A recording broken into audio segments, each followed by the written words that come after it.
ನಮಸ್ಕಾರ, ಬೀದರ್ ನ್ಯೂಸ್ ರೌಂಡಪ್ಗೆ ಸ್ವಾಗತ. ನಾನು ಹನುಮಂತ್ ದೇಶ್ಮುಖ್. ಬನ್ನಿ ಕ್ವಿಕ್ ಆಗಿ ನೋಡೋಣ ಬೀದರ್ ಜಿಲ್ಲೆ ಮತ್ತು ಜಿಲ್ಲೆಗೆ ಸಂಬಂಧಪಟ್ಟಂತ ಇಂದಿನ ಪ್ರಮುಖ ಸುದ್ದಿಗಳನ್ನು. ಬೀದರ್ ಜಿಲ್ಲೆಯಲ್ಲಿ ರಾಷ್ಟ್ರೀಯ ಹೆದ್ದಾರಿ 65ರ ಮೇಲೆ ನಿನ್ನೆ ಬೆಳ್ಳಂಬೆಳಗ್ಗೆ ನಡೆದ ದೊಡ್ಡ ಮಟ್ಟದ ದರೋಡೆ ಪ್ರಕರಣ ಇದೀಗ ತಡವಾಗಿ ಬೆಳಕಿಗೆ ಬಂದಿದೆ. ಕಾರಿನ ಟೈರ್ಗಳನ್ನು ಉದ್ದೇಶಪೂರ್ವಕವಾಗಿ ಬ್ಲಾಸ್ಟ್ ಅಂದರೆ ಪಂಚರ್ ಮಾಡಿ 23.90 ಲಕ್ಷ ರೂಪಾಯಿ ಮೌಲ್ಯದ ಚಿನ್ನಾಭರಣ ಹಾಗೂ ಸುಮಾರು 1.60 ಲಕ್ಷ ರೂಪಾಯಿ ನಗದು ದರೋಡೆ ಮಾಡಿರುವ ಘಟನೆ ನಡೆದಿದೆ. ಬೆಳಗ್ಗೆ 5 ಗಂಟೆ ಸುಮಾರಿಗೆ ಬಸವ ಕಲ್ಯಾಣ ತಾಲೂಕಿನ ಸಸ್ತಾಪುರ ಗ್ರಾಮದ ಶಿವಾರ್ನಲ್ಲಿರುವಂತಹ NH5 ಮೇಲೆ ಈ ಒಂದು ಘಟನೆ ನಡೆದಿದೆ. ಮಹಾರಾಷ್ಟ್ರದ ಯಥಗಾಂವ್ ಪ್ರದೇಶದ ಪ್ರವೀಣ್ ಜರಂಗ ಅವರ ಕುಟುಂಬ ಹೈದರಾಬಾದ್ನಲ್ಲಿ ಮದುವೆ ರಿಸೆಪ್ಷನ್ಗೆ ತೆರಳುತ್ತಿತ್ತು. ಈ ವೇಳೆ ದರೋಡೆಕೋರರು ಹೈವೇ ಮೇಲೆ ಜಾಕ್ ಎಸೆದು ಕಾರಿನ ಟೈರ್ ಬ್ಲಾಸ್ಟ್ ಮಾಡಿದ್ದಾರೆ. ನಂತರ 6ರಿಂದ 8 ಜನರ ಗುಂಪು ಕಾರನ್ನು ಸುತ್ತುವರೆದು ಒಳಗಿದ್ದವರಿಗೆ ಚಾಕು ಮತ್ತು ಬಡಿಗೆಯನ್ನು ತೋರಿಸಿ ಬೆದರಿಕೆ ಹಾಕಿ ಬಂಗಾರ ಮತ್ತು ನಗದನ್ನು ದೋಚಿಕೊಂಡು ಫರಾರಿಯಾಗಿದ್ದಾರೆ. ದರೋಡೆಗೀಡಾದಂತಹ ಚಿನ್ನಾಭರಣದ ಒಟ್ಟು ತೂಕ 223 ಗ್ರಾಂ ಅಂತ ಹೇಳಲಾಗ್ತಾ ಇದೆ.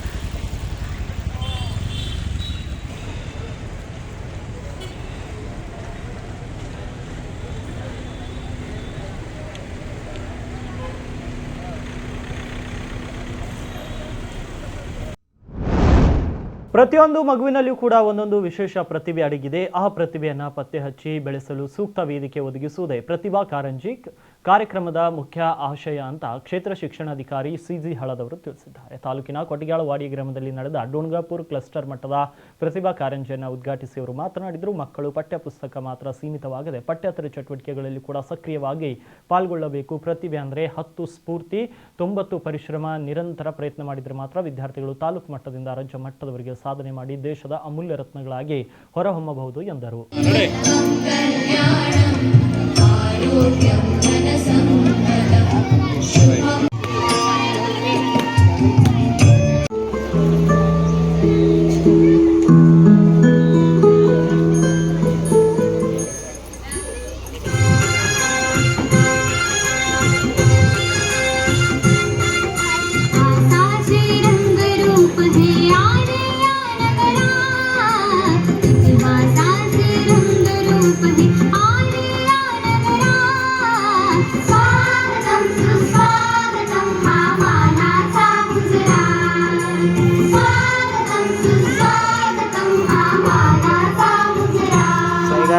ನೋಡೋದೇ ನಡೆಸಿದೆ.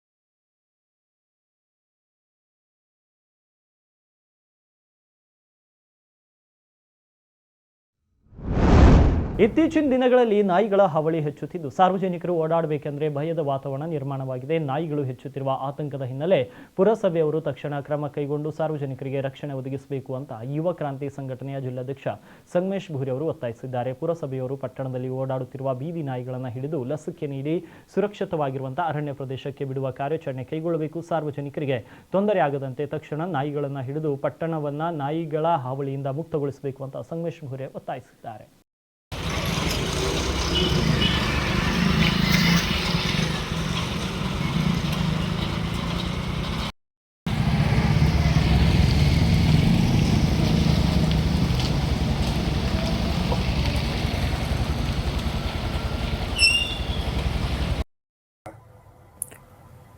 ಇವತ್ತು ಭಾಲ್ಕಿ ನಗರದಲ್ಲಿ ದಿನೇ ದಿನೇ ನಾಯಿಗಳ ಹಾವಳಿ ಹೆಚ್ಚಾಗುತ್ತಿದೆ. ಇವತ್ತು ಭಾಲ್ಕಿ ನಗರದಲ್ಲಿ ಗಲ್ಲಿಗಳಲ್ಲಿ ಬಸ್ ಸ್ಟ್ಯಾಂಡ್ಗಳಲ್ಲಿ ಹಾಗೂ ಎಲ್ಲೆಂದರಲ್ಲಿ ನಾಯಿಗಳ ಹಾವಳಿ ಇವತ್ತು ಭಾಳ ತುಂಬ ಆಗಿದೆ. ಇವತ್ತು ನಾಯಿಗಳು ಭಾಲ್ಕಿ ನಗರದಲ್ಲಿ ಮಕ್ಕಳ ಮೇಲೆ, ಹಿರಿಯರ ಮೇಲೆ, ಬೈಕ್ ಸವಾರರ ಮೇಲೆ ದಾಳಿಗಳು ಮಾಡ್ತೇವೆ. ಇದರ ಬಗ್ಗೆ ಅನೇಕ ನ್ಯೂಸ್ಗಳಲ್ಲಿ ಸಹ ವರದಿ ಆದರೂ ಸಹ ನಮ್ಮ ಪುರಸಭೆ ಮುಖ್ಯಾಧಿಕಾರಿಗಳು ಇವತ್ತು ಎಚ್ಚೆತ್ತುಕೊಂಡಿಲ್ಲ. ಆದ ಕಾರಣ ಕೂಡಲೇ ನಮ್ಮದು ಇವರು ಪುರಸಭೆ ಮುಖ್ಯಾಧಿಕಾರಿಗಳು ಕೂಡಲೇ ಎಚ್ಚೆತ್ತುಕೊಂಡು ನಾಯಿಗಳನ್ನು ಸುರಕ್ಷಿತವಾಗಿ ಹಿಡಿದು ಸುಪ್ರೀಂ ಕೋರ್ಟ್ ಆದೇಶದಂತೆ ನಾಯಿಗಳಿಗೆ ವ್ಯಾಕ್ಸಿನ್ಗಳನ್ನು ಕುಡಿಬೇಕು, ಲಸಿಕೆಯನ್ನು ಕೊಟ್ಟು ಅವಕ್ಕೆ ಹಿಂಸಿಸದೆ ಲಸಿಕೆಯನ್ನು ಕೊಟ್ಟು ಕಾಪಾಡಬೇಕು. ಹಾಗೂ ಅದೇ ರೀತಿ ನಾಯಿಗಳ ಹಾವಳಿಯಿಂದ ನಮ್ಮ ಭಾಲ್ಕಿ ಜನತೆಗೆ ಮುಕ್ತಿ ಕೊಡಬೇಕೆಂದು ನಾವು ಯುವ ಕ್ರಾಂತಿ ಸಂಘಟನೆಯಿಂದ ಇವತ್ತು ಒತ್ತಾಯಿಸುತ್ತೇವೆ. ಇವತ್ತು ಅನೇಕ ಸಲ ನ್ಯೂಸ್ಗಳು ವರದಿ ಮಾಡಿದರೂ ಸಹ ಪುರಸಭೆ ಎಚ್ಚೆತ್ತುಕೊಂಡಿಲ್ಲ. ಭ್ರಷ್ಟಾಚಾರದಲ್ಲಿ ತೊಡಗಿದ್ದಾರೆ.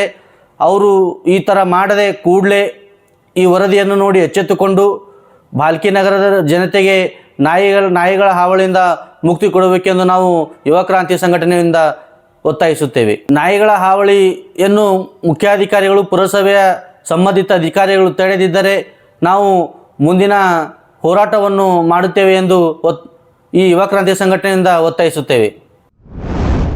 ಬೀದರ್ ಜಿಲ್ಲಾಧಿಕಾರಿ ಶಿಲ್ಪಾ ಶರ್ಮಾ ಅವರ ನೇತೃತ್ವದಲ್ಲಿ ನಡೆದ 4ನೇ ಕಬ್ಬು ದರ ನಿಗದಿ ಸಭೆ ಯಶಸ್ವಿಯಾಗಿ ಪೂರ್ಣಗೊಂಡಿದೆ. ದರ ನಿಗದಿಯ ಕುರಿತು ನಡೆದ ದೀರ್ಘ ಮಾತುಕತೆಯ ಬಳಿಕ ಸಕ್ಕರೆ ಕಾರ್ಖಾನೆ ಮಾಲೀಕರು ಪ್ರತಿ ಟನ್ ಕಬ್ಬಿಗೆ 2,950 ರೂಪಾಯಿ ನೀಡಲು ಒಪ್ಪಿಗೆ ಸೂಚಿಸಿದ್ದು, ರೈತ ಸಂಘಟನೆಗಳು ಕೂಡ ಈ ದರವನ್ನು ಸ್ವೀಕರಿಸಿದ್ದಾರೆ. ಸಭೆಯಲ್ಲಿ ಎಸ್ಪಿ ಪ್ರದೀಪ್ ಗುಂಟಿ ಸೇರಿದಂತೆ ಜಿಲ್ಲಾಡಳಿತದ ಹಿರಿಯ ಅಧಿಕಾರಿಗಳು ಹಾಜರಿದ್ದರು. ಕಳೆದ ಕೆಲವು ದಿನಗಳಿಂದ ನಡೆಯುತ್ತಿದ್ದ ಅಹೋರಾತ್ರಿ ಧರಣಿ ಮತ್ತು ನಾಳೆ ನಿಗದಿಯಾಗಿದ್ದ ರಸ್ತೆ ತಡೆ ಹೋರಾಟವನ್ನು ರೈತರು ಕೈಬಿಟ್ಟಿದ್ದಾರೆ. ಇದೇ ಸಂದರ್ಭದಲ್ಲಿ ಸಭೆ ಬಳಿಕ ಮಾತನಾಡಿದ ರೈತ ಮುಖಂಡರು ದರ ನಿಗದಿ ಬಗ್ಗೆ ತೃಪ್ತಿ ವ್ಯಕ್ತಪಡಿಸಿ ಜಿಲ್ಲಾಡಳಿತಕ್ಕೆ ಅಭಿನಂದನೆಗಳನ್ನು ಸಲ್ಲಿಸಿದ್ದಾರೆ.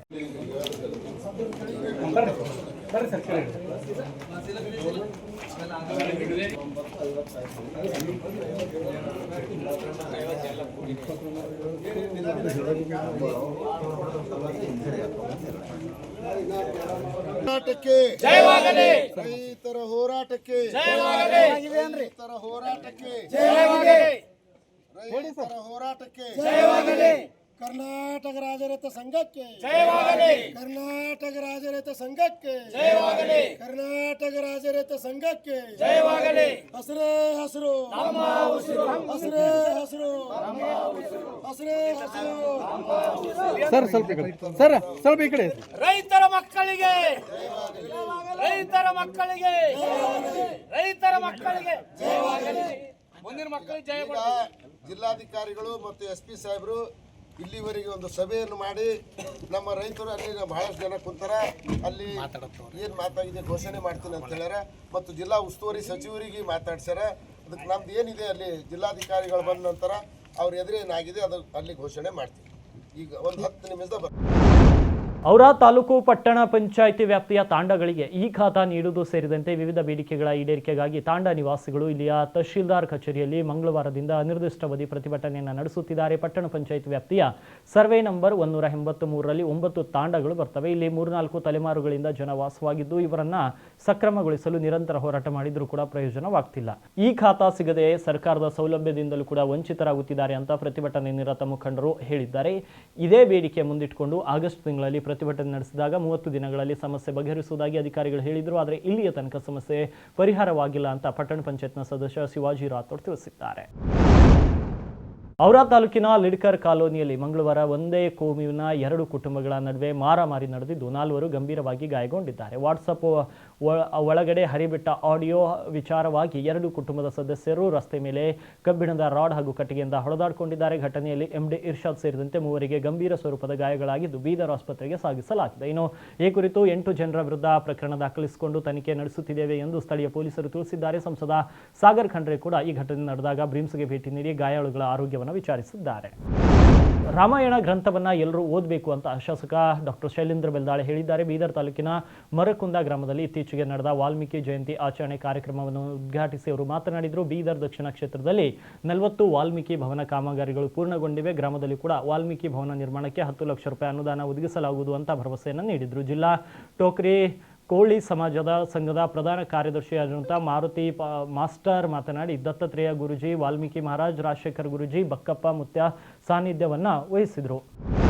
ಭಾಲ್ಕಿ ತಾಲೂಕಿನ ಸಿಕಿಂದ್ರಾಬಾದ್ ವಾಡಿ ಗ್ರಾಮದ ಸಮೀಪದ ಮಲ್ಲಿಕಾರ್ಜುನ್ ಗದ್ದುಗೆಯಿಂದ ಮುಖ್ಯ ರಸ್ತೆಯವರೆಗೆ ಇರುವ ಕಚ್ಚಾ ರಸ್ತೆಯಲ್ಲಿ ತಗ್ಗು ಗುಂಡಿಗಳು ನಿರ್ಮಾಣವಾಗಿದ್ದರಿಂದ ಸುಮಾರು 15 ದಿನಗಳಿಂದ ಗ್ರಾಮಕ್ಕೆ ಬಸ್ ಬರುತ್ತಿಲ್ಲ. ವಿದ್ಯಾರ್ಥಿಗಳಿಗೆ ಶಾಲಾ ಕಾಲೇಜುಗಳಿಗೆ ತೆರಳಲು ತೀವ್ರ ಸಮಸ್ಯೆ ಉಂಟಾಗುತ್ತಿದೆ. ಅನಿವಾರ್ಯವಾಗಿ ಪ್ರತಿದಿನ ಕಟಕ್ ಚಿಂಚೋಳಿ ಇಲ್ಲವೇ ಮಾಸಿವಾಡ ಗ್ರಾಮದವರೆಗೆ ಸುಮಾರು 4 ಕಿಲೋಮೀಟರ್ ಕಾಲ್ನಡಿಗೆಯಲ್ಲಿ ತೆರಳುತ್ತಿದ್ದಾರೆ. ಈ ಮೊದಲು ಬಸ್ ಬರ್ದಾಪುರ ಡಾವರಗಾಂವ್ ವಾಯಾ ಸಿಕಿಂದ್ರಾಬಾದ್ ವಾಡಿ ಮಾಡಿಕೊಂಡು ಮಾಸಿವಾಡ ಗ್ರಾಮದ ಮೂಲಕ ಹಳ್ಳಿಕೆಡಿಗೆ ಹೋಗ್ತಿತ್ತು. ಇದರಿಂದ ವಿದ್ಯಾರ್ಥಿಗಳಿಗೆ ಸಾರ್ವಜನಿಕರಿಗೆ ಸುಗಮ ಸಂಚಾರಕ್ಕೆ ತುಂಬಾ ಅನುಕೂಲವಾಗ್ತಾ ಇತ್ತು. ಆದರೆ ಸದ್ಯ ಮಾಸಿಮಾಡ್ ಗ್ರಾಮದಿಂದ ಸಿಕಿಂದ್ರಾಬಾದ್ ವಾಡಿ ಗ್ರಾಮದ ಮುಖ್ಯ ರಸ್ತೆಗೆ ಸಂಪರ್ಕ ಕಲ್ಪಿಸುವ ರಸ್ತೆಯ ಮಲ್ಲಿಕಾರ್ಜುನ್ ಗದ್ದುಗೆಯಿಂದ ಸಿಕಿಂದ್ರಾಬಾದ್ ವಾಡಿ ಮುಖ್ಯ ರಸ್ತೆವರೆಗಿನ ಸುಮಾರು 1 ಕಿಲೋಮೀಟರ್ ಕಚ್ಚಾ ರಸ್ತೆ ಇದೆ. ಇತ್ತೀಚೆಗೆ ಸುರಿದ ಭಾರೀ ಮಳೆಗೆ ತಗ್ಗು ಬಿದ್ದಿದೆ. ರಸ್ತೆಯ ಒಂದು ಬದಿಯಿಂದ ಇನ್ನೊಂದು ಬದಿಗೆ ನೀರು ಹರಿದು ಹೋಗಲು ಸೇತುವೆ ಇಲ್ಲದಿರುವುದರಿಂದ ಸಮಸ್ಯೆ ಆಗ್ತಿದೆ ಅಂತ ಸ್ಥಳೀಯರು ತಮ್ಮ ಅಳಲನ್ನು ತೋಡ್ಕೊಂಡಿದ್ದಾರೆ.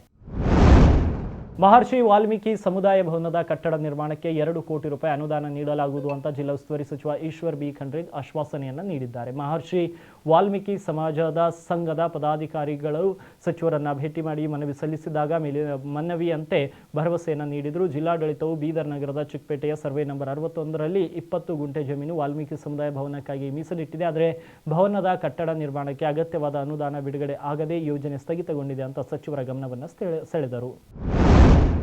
ಇವಾಗಿದ್ವು ಇಂದಿನ ಪ್ರಮುಖ ಸುದ್ದಿಗಳು. ಮತ್ತೆ ನಾಳೆ ಭೇಟಿಯಾಗ್ತೀನಿ ಬೀದರ್ ನ್ಯೂಸ್ ರೌಂಡ್ ಅಪ್ನಲ್ಲಿ.